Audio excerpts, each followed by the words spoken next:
Добар ден и добродојавте во уште едно издание на Формула 1 на македонски. Овој пат сублимат видео за првиот предсезонски тест за новата Формула 1 сезона кој се одржа во Барселона изминатите 3 дена. Видовме доста интересни 3 дена на тестирање со доста малку би рекол прекини, доста мал број на црвени знамиња, иако вчера во петокот видовме дури 5 црвени знамиња, меѓутоа генерално мислам дека добро поминаа овие 3 дена на предсезонски тестирања. Видовме многу различни концепти на болиди, видовме интересни надградби кои ќе ги анализираме во некој друго видео подетално, каде што ќе ги одвојам сите поинтересни надградби, како и секако оние надградби кои ќе бидат представени во Бахрейн и за првата трка. На крајот од тестирањата, Луис Хамилтон со Мерцедес со најмеката компонента на гума C5 постави најбрзо време за овие 3 дена во Барселона од 1 минута 19 секунди и 138.000 делови од секундата, следен зад новопечениот возач на Мерцедес Џорџ Расел.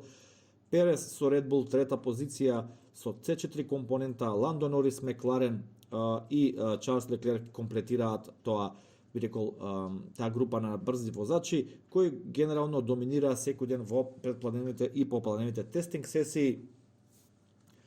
По тимови, најмногу извозени кругови Ферари. Од Ферари се задоволни од перформансите на нивната нова погонска единица и веруваат дека имаат постигнато најголем напредок во развојот на нивната погонска единица досега и се шпекулира во падокот дека Ферари има и најголем развој и најголем скок помеѓу сите останати. Дури стигаат информации од Тото Вулф од Мерцедес кој смета дека во моментов Ферари има најдобрата погонска единица, меѓутоа ова се предсезонски тестирања и тие mind games, така наречени игри на говор, веќе се започнати.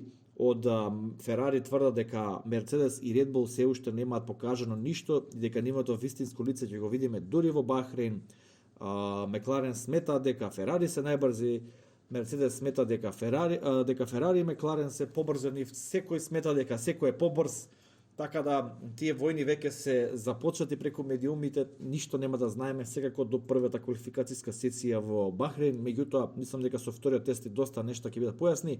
Ферари 439 кругови, Мерцедес 393, Мекларен 367, Red Bull 358, Вилијамс, Алфа Таури, Астон Мартин, Алпин 266 и Алфа Ромео и Хас со најголеми проблеми и со најмал број на кругови, односно 175 и 160. Едно од најинтересните нешта која го фати окото на сите нас кои ги следиме овие предсезонски тестирања, така наречениот феномен проспектинг на англиски, на македонски јас најадекватно би можел да го преведам како подскокнување.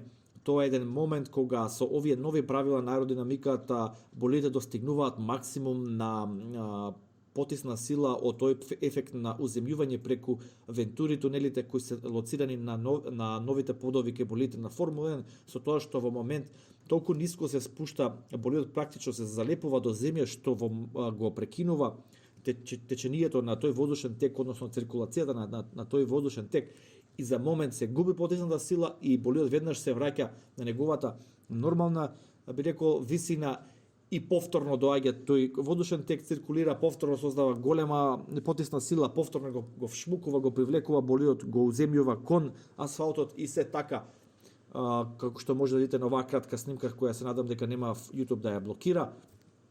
Овој болид на Ферари како поскокнува на правците, нешто што ги изненади сите тимови, што ги фати неспремни. Џабе се сите симулации кога еве некои работи не може да се симулираат и доста ќе биде проблематично како ќе се соочат овие тимови со овој феномен. Не е овој феномен нов, го имало и во Формула 1 пред 40 на години, кога исто така формулите, односно болидите имале ваков ефект на уземјување.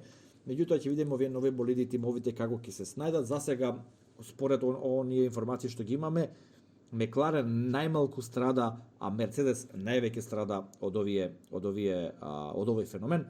Така да, ќе биде интересно да видиме што ќе се случи во следниот тест во Бахрейн. Таму имаме исто така долг правец, ќе видиме болидите како ќе се однесуваат таму, дали ќе повторно поскокнуваат или веќе ќе имаме некое решение инсталирано од страна тимовите. Како и секогаш ви благодарам што го следите канал Формула 1 на македонски. Јас ќе се водржам од никакви прогнози, премногу е рано да оцениме кој е брз, кој не е брз.